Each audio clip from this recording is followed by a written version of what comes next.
My name is Briar Calloway, and I turned 18 at a birthday party my parents did not throw for me. They threw it for my signature. There was a grocery store cake on the kitchen island, silver balloons taped to the doorway, and a brown leather folder sitting under my Uncle Silas's hand, like it had been waiting for me longer than any of the guests had. My father, Nolan, pulled me into the hallway before the candles were even cold and told me that when the party was over, I needed to sign a few papers for Uncle Silas, just a family formality. I smiled, I nodded, I let him believe I was still the quiet daughter who would rather keep the peace than ask why a real estate folder had my name typed inside it. What he did not know was that my grandparents had seen this coming back in 2020. At midnight, the moment I became a legal adult, I signed a different paper with their attorney, Celeste Harrow. Not a sale agreement, not a release, not permission for my family to take Willow Bend Cabin from me. I signed the document that confirmed what Edwin and Lorna Calloway had already done when they locked Willow Bend Cabin, the investment accounts, and the cash reserves inside the Calloway Family Irrevocable Trust. By Monday morning, my father's plan had nowhere to go. My mother stopped calling it sacrifice, and my Uncle Silas, a licensed real estate agent who had already promised Lakebridge land partners he could deliver clean title on a $485,000 lakefront deal, suddenly had a $48,500 penalty. But the hardest part was not the money. It was realizing that the people who called themselves my family had been counting down to my 18th birthday like it was the day I became useful to them. To understand why my grandparents protected me before I even knew I needed protection, you have to understand Willow Bend Cabin. In the summer of 2020, when I was 12, my grandfather Edwin drove me 40 minutes out to Willow Bend Lake in his old green pickup. The cabin sat back from the road behind a line of white pines. It was not impressive from the outside. The porch leaned a little. The third step complained every time someone stepped on it. The screen doors stuck when the air was damp. Inside, it smelled like pine wood, old books, and the black coffee Grandpa always forgot to finish.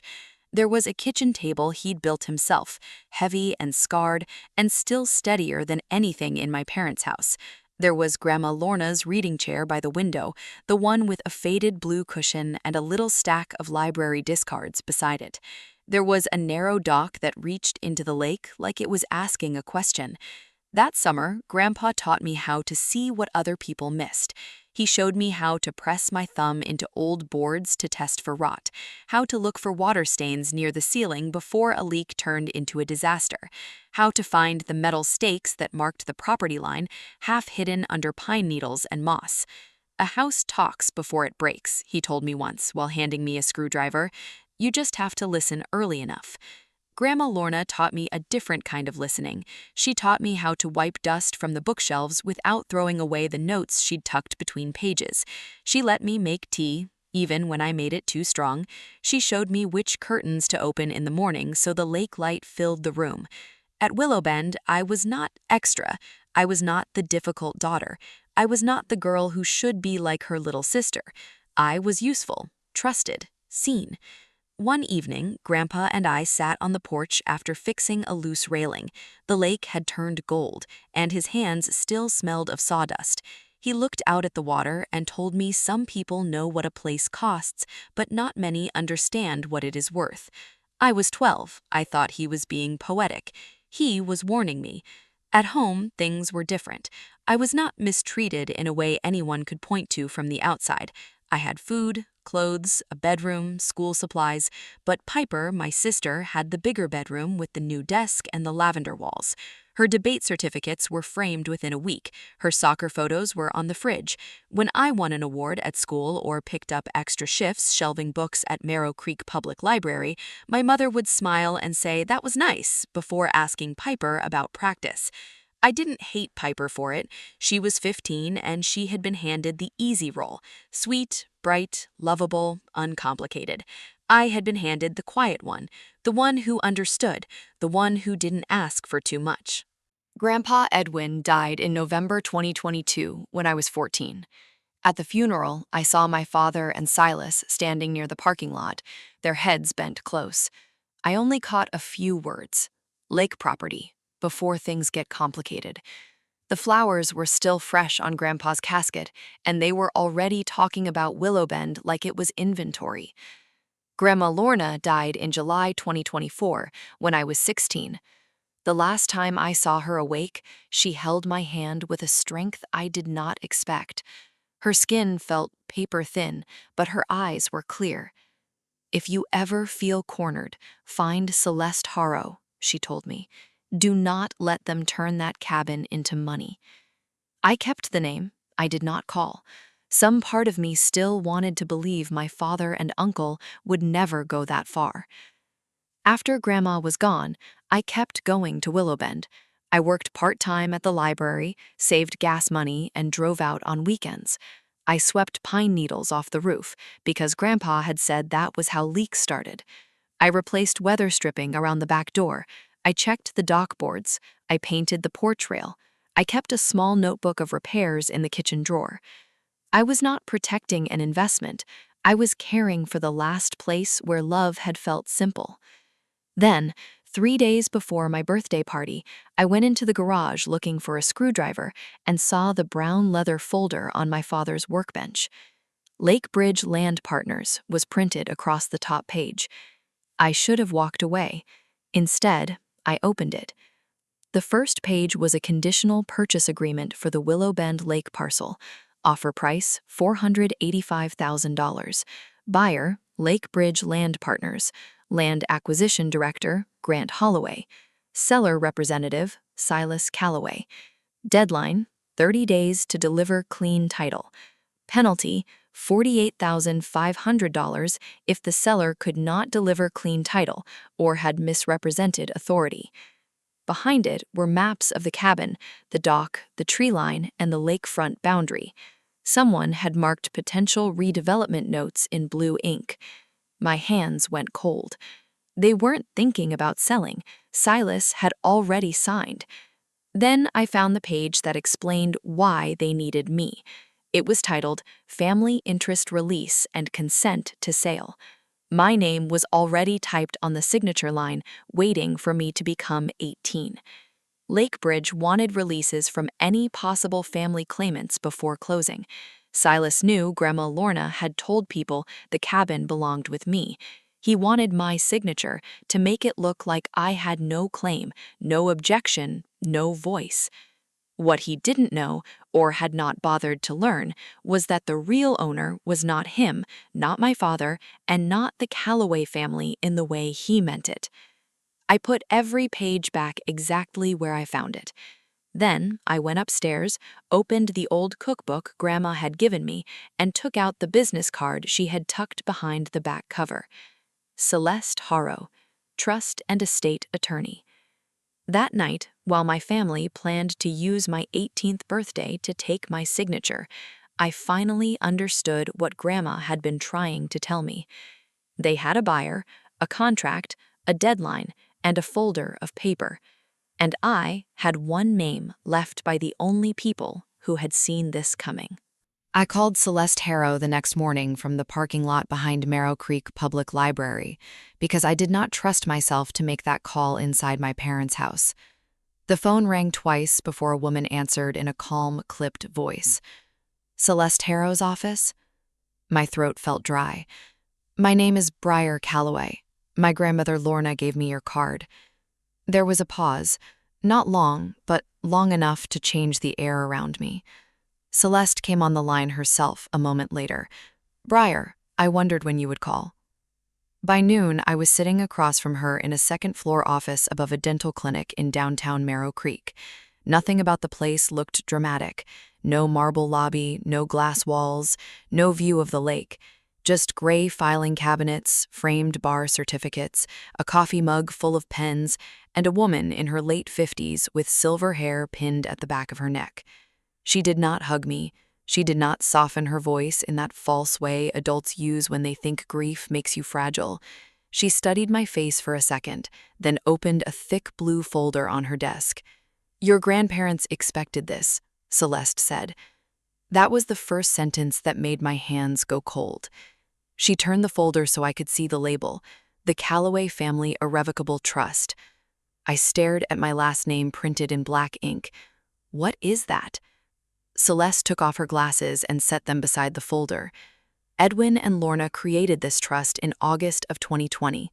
Willow Bend Cabin and the lakefront lot were transferred into it by deed, and that deed was recorded with the county that same month. The cabin never became part of probate when they passed. I heard the words, but they arrived slowly, like stones dropped one at a time into deep water. So my dad does not own it? No. Uncle Silas does not own it? No. But they are Edwin and Lorna's sons. Celeste's expression did not change. Being someone's son does not give you title to property that was already transferred into an irrevocable trust. I looked down at the folder. My name was on one of the pages, typed cleanly under the section for beneficiary. You are the sole beneficiary, Celeste said. Until you turn 18, I serve as acting trustee and trust counsel under the terms your grandparents signed. At 18, you have the right to accept successor trustee authority and your beneficial interest. After that, I remain counsel unless you choose otherwise. I tried to breathe normally. They did all of this when I was 12? Your grandfather was very clear, she said. He wanted the cabin protected before anyone needed to argue about it. The room blurred for a second. I was not crying, not really. It was just that strange pressure behind the eyes when love shows up as paperwork because the people in front of you cannot be trusted. How much is in it? I asked. Celeste flipped another page. The cabin and lot were valued near $485,000 based on the recent offer. The investment portfolio is around $1.23 million. Cash reserves are roughly $145,000.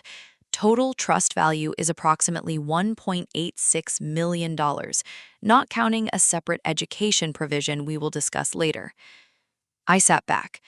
My grandparents had not just left me a cabin, they had built a wall. My first thought was to go home and ask my father how he could look at me over birthday cake while planning to steal from me. Celeste saw it on my face before I said it. Do not confront them yet. Why not? They already signed with Lakebridge.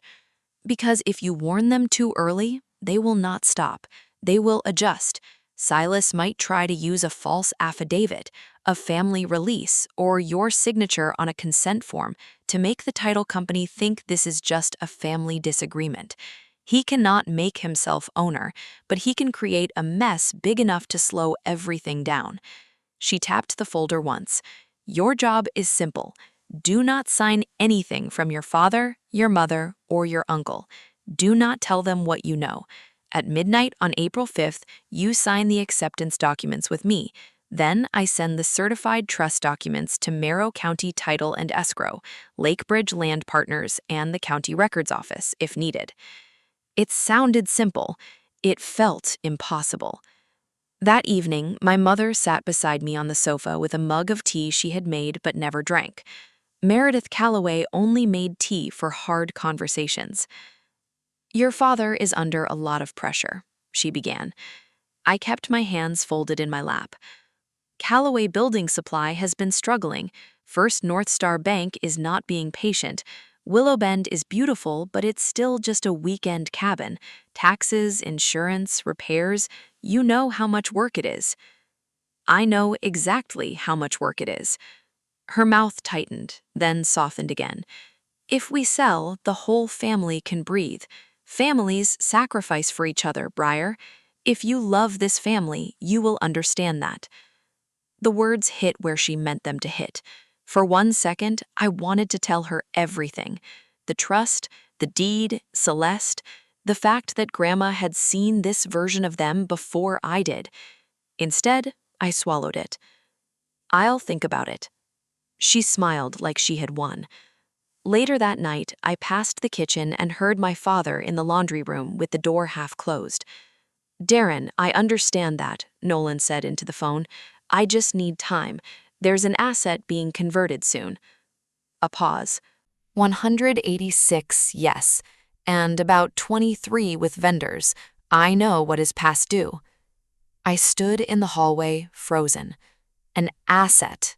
That was what Willowbend had become in his mouth. Not Grandpa's porch, not Grandma's chair, not the table Edwin built with his own hands. An asset. The next afternoon, Silas caught me in the driveway while I was bringing in groceries. "Got a minute, kiddo?" He leaned against his car, casual as a man trying too hard not to look desperate. "That lake property got a strong offer, $485. That is real money, but places like that eat cash. Upkeep, taxes, dock repairs. By tomorrow night, you will be legally able to sign things for yourself. You do not want to start adulthood buried under maintenance bills." "And what do I get?" He smiled. $52,000 for college. Clean, no stress, more than fair. "Whose name is on the deed, Uncle Silas?" The smile stayed, but his eyes moved. "Your grandparents had it. They're gone now. Your dad and I are the heirs. We just need to clean up the paperwork." Clean up?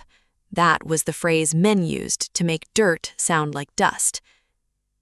That night, Piper knocked on my bedroom door and slipped inside without waiting. Her hair was wet from a shower, and her face looked younger than 15. "Briar, are Mom and Dad selling something that doesn't belong to them?" My stomach tightened. "What did you hear?" She sat on the edge of my bed. "Dad said they need your signature. Uncle Silas promised clean title. Mom said if you refuse, they should cut you off." I sat beside her, careful with my voice. "Piper, if anyone asks you to sign anything or tell them what I said, do not. And if you hear anything else, tell me." Her eyes filled.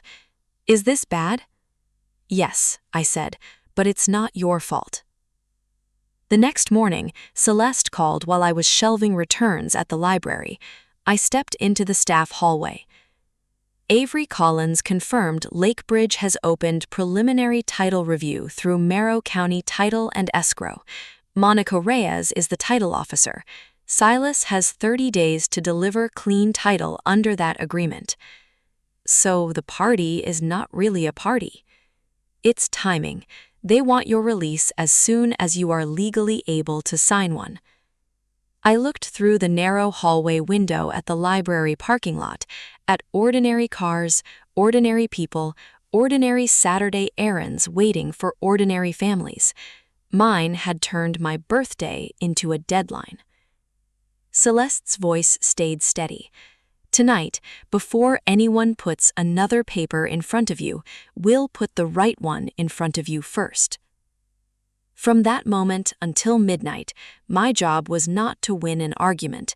It was to stay quiet, sign nothing, and let my grandparents' papers speak before theirs could.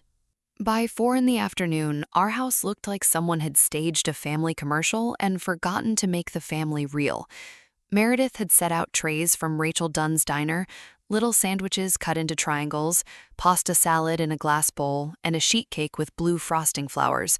Silver balloons floated near the ceiling. A banner over the doorway said, "Happy 18th, Briar," even though my mother had spelled my name correctly, only after Piper quietly pointed out the bakery had written Brian on the first version. Nolan wore his church shirt tucked into jeans, sleeves rolled once at the wrist. He moved through the living room, shaking hands, laughing too loudly, clapping men on the shoulder like this was a fundraiser instead of my birthday. Pastor Neil Whitaker stood by the bookshelf with a paper cup of lemonade. Rachel Dunn was in the kitchen helping Meredith with plates. Beatrice Vale sat near the front window, her cane resting against her knee, watching the room like she had already seen the ending. Silas arrived at 4:15. He carried the brown leather folder. I saw the sticky tabs before I saw his face, yellow, blue, and one bright pink tab sticking out from the side. He hugged me with one arm, the folder pressed against his ribs. "Big day, kiddo. 18. Whole world opens up." I stepped back. "Does it?" His smile held, but only barely. "Sure does." Piper hovered near the stairs, wearing a green sweater Meredith had bought her the week before. She kept glancing at me, then at Silas, then at the folder. She knew enough now to be afraid, but not enough to know where to put that fear. I made myself move like any normal birthday girl. I thanked Rachel for the food. I accepted a card from Pastor Neil. I let Meredith straighten my hair, even though I hated when she touched me like I was part of the display. Then Beatrice caught my wrist as I passed the window. "Come sit with me a second, honey." Her voice was low enough that no one turned. I sat beside her and she looked past me towards Silas. "I saw him at Willowbend last week." My mouth dried. Silas.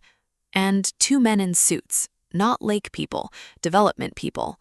They walked the tree line, took pictures of the dock. One of them stood where your grandmother planted those daylilies and talked about clearing the view. I gripped the edge of my plate so hard my fingers hurt. Did they go inside? No, but they tried the porch. I shouted from my yard and asked if they needed something.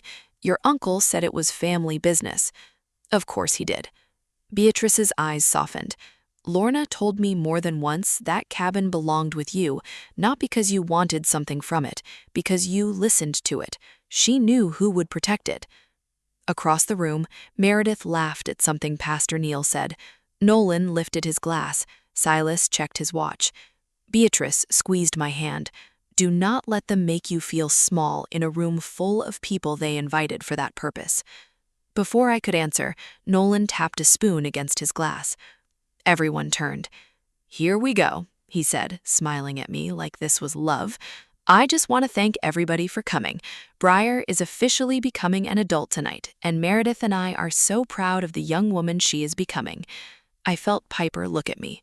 Nolan continued, voice warm and practiced. "Family is not always easy. Some seasons test us. Most of you know the store has had challenges, but Edwin and Lorna left us something that can help this family move forward." My stomach dropped, even though I knew it was coming. The cabin at Willowbend has been sitting there for years, and as a family we have decided it is time to sell it and use that blessing wisely. A fork clinked against a plate. No one spoke. Nolan turned toward me, still smiling. "Right, sweetheart?" Meredith stepped closer to him and rested one hand on his arm.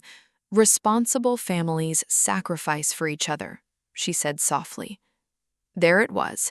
Not a question, not a discussion, a performance. Pastor Neil looked down at his cup. Rachel Dunn's eyebrows pulled together.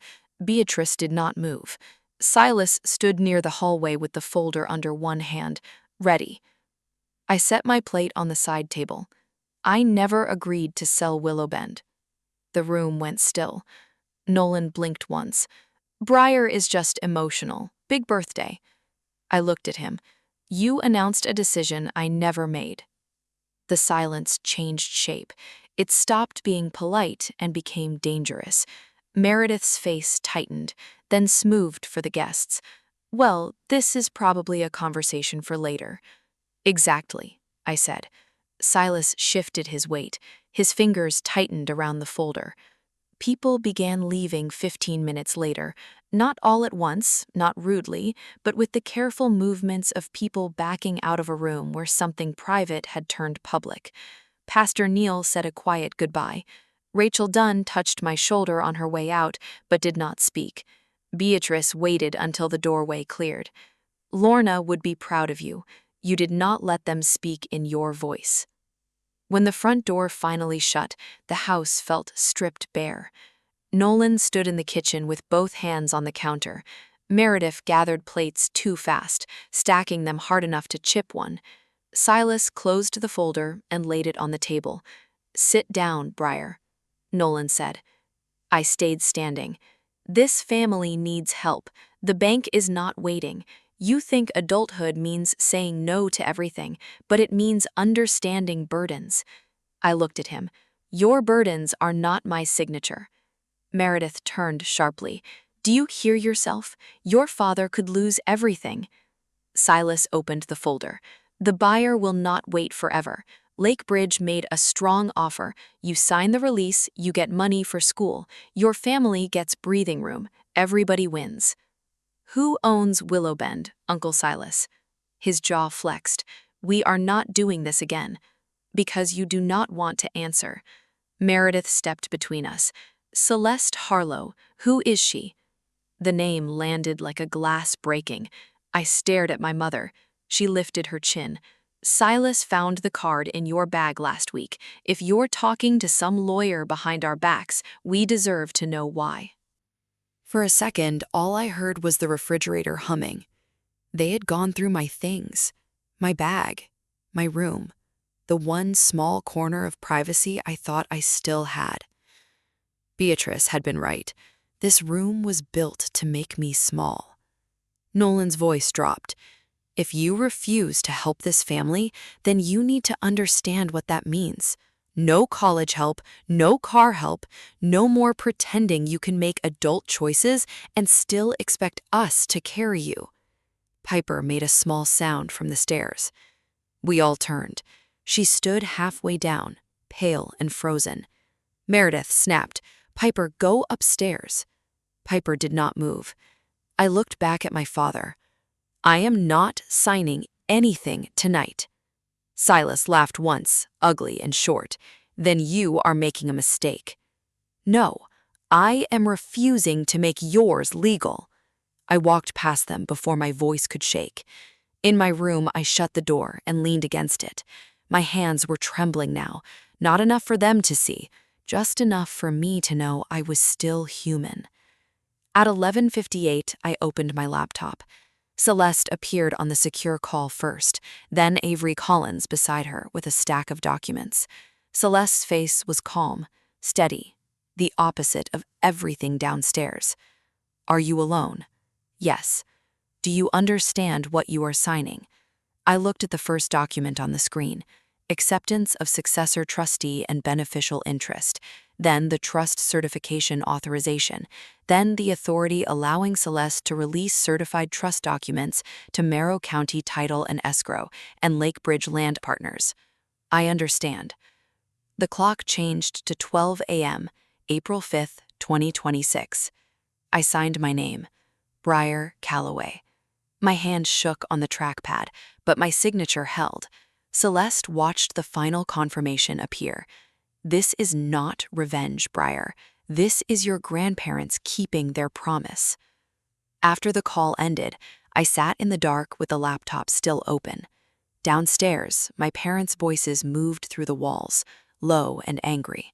Silas's car started in the driveway a few minutes later. I had not won anything yet, but for the first time that night, the right paper had my name on it before the wrong one ever could. Sunday passed like a storm holding its breath. Nolan did not speak to me at breakfast. Meredith moved around the kitchen with red eyes and a tight mouth, opening cabinets harder than necessary. Piper sat across from me staring at her cereal until it went soft. Silas did not come back to the house, but his name kept lighting up my father's phone. I used the quiet to do what Celeste had asked. I typed every detail I remembered from the Lakebridge folder. The offer was $485,000. The penalty was $48,500. The deadline was 30 days. Grant Holloway was listed as Land Acquisition Director. Silas Calloway was listed as Seller Representative. I also wrote down exactly what Silas had offered me in the driveway.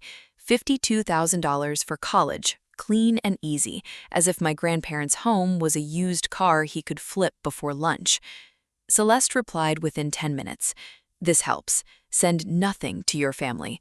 All contact about Willowbend goes through my office now. On Monday morning, April 6th, I was awake before sunrise. At 8 sharp, Celeste and Avery sent the documents.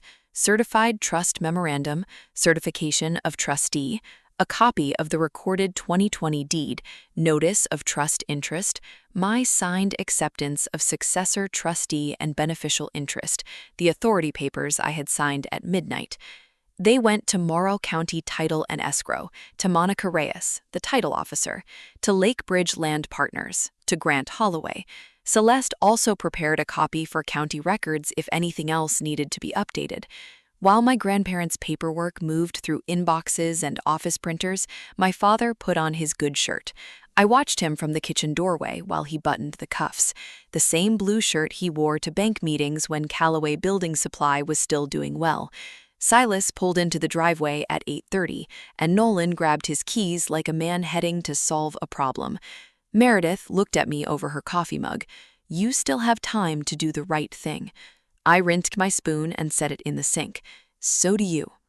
Nolan stopped at the door, but he did not answer. I did not go with them. I know what happened because Celeste told me later, and because my father eventually said more than he meant to say. Silas walked into Morrow County Title and Escrow like he owned the morning. He handed his folder and explained that this was a family transfer tied to a pending sale. Nolan stood beside him with his arms crossed, silent and stiff. Monica entered the parcel number. She checked the current ownership. Then she checked again. Silas started tapping one finger on the counter. Is there a problem? Monica turned her monitor slightly away and reached for the packet Celeste had sent. The current owner is the Calloway Family Irrevocable Trust. That is family property, Silas said. The deed was recorded in August 2020. Neither you nor Nolan Calloway is listed as trustee. Nolan stepped forward. My parents owned that cabin. They transferred it before they died, Monica said. Based on the documents received this morning, Briar Calloway has accepted successor trustee authority and beneficial interest. Silas's voice changed. She is a kid. She is 18, and the title record does not show your authority to convey this property. For a few seconds, no one spoke. Then Monica looked at another page in Silas's folder.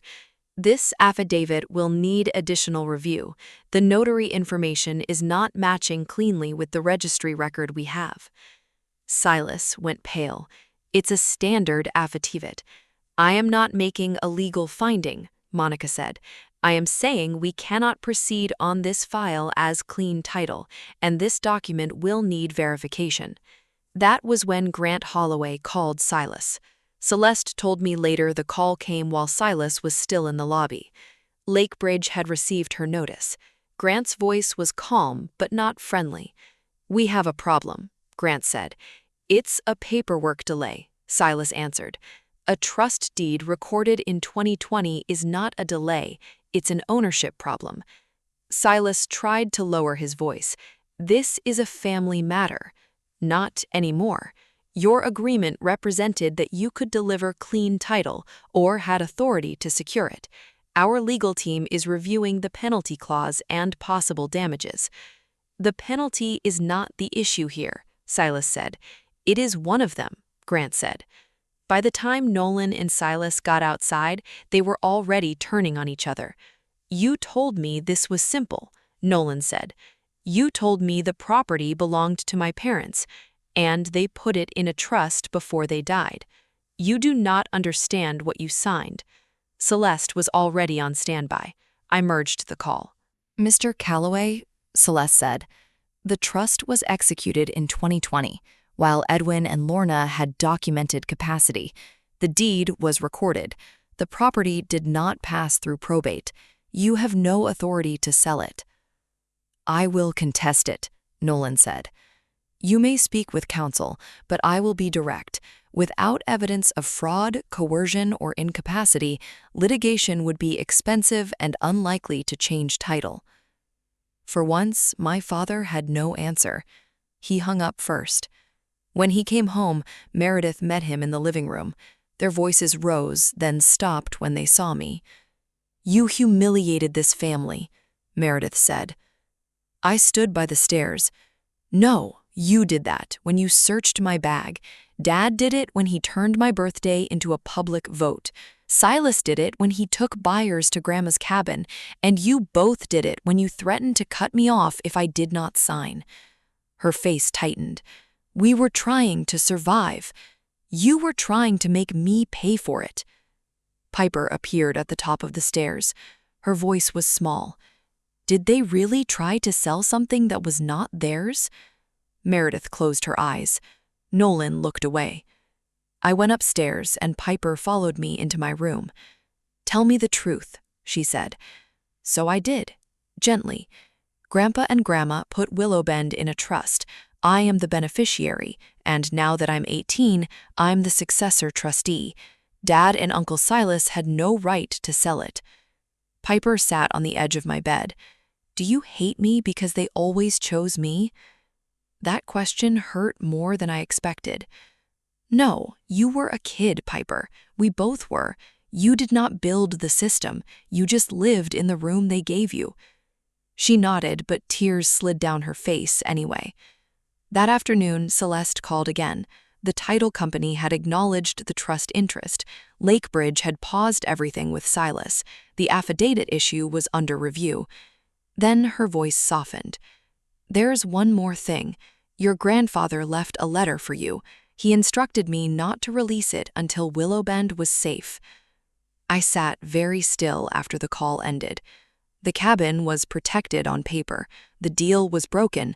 The people who tried to corner me had run into the truth before they could run me over. But I did not feel victorious. I felt tired and hollow and strangely young, because somewhere in a drawer, my grandfather left words for the version of me who survived this part. The first notice from Lakebridge Land Partners arrived 2 days later, not at my house, but at Celeste Harrow's office. Silas had $48,500 hanging over him under the conditional purchase agreement, and Lakebridge's legal team was reviewing whether his claim of authority crossed into misrepresentation. Celeste explained it carefully, the way she explained everything, not to make it dramatic, but to make it clear. His brokerage has opened an internal review, she told me over the phone. His license is not gone, not yet, but it is under scrutiny. The affidavit issue is also being reviewed. Will he be charged with something? That depends on what the verification shows. I do not want to overstate it, but he has created a serious professional problem for himself. For a strange second, I thought I would feel satisfaction. I did not. Silas had spent years selling houses and talking about clean deals. In the end, the thing that caught him was the one thing he should have respected most: title. Nolan did not contest the trust. I think he wanted to. I think for a day or two he told himself he would find a lawyer who would tell him what he wanted to hear, but Celeste had been right. The trust had been properly signed in 2020. Grandpa Edwin and Grandma Lorna had capacity. The deed had been recorded. The cabin had not passed through probate. There was no easy fight to pick. First North Star Bank still wanted its money. $186,000 did not disappear because my father got angry at me. Neither did the $23,000 in vendor debt tied to Callaway Building Supply. Without Willowbend to turn into cash, Nolan had to sit down with Darren Pike and talk about repayment like an adult who could not hide behind his daughter's signature anymore. He sold off excess inventory first. Then he cut store hours. By the end of April, I heard he was considering a smaller location or selling the business outright. Not because I ruined him, because his own numbers had been bad long before he tried to make them my responsibility. Meredith went back to work at North Pine Pharmacy. She told people she wanted to stay busy. That was the version she liked. Marrow Creek had its own version.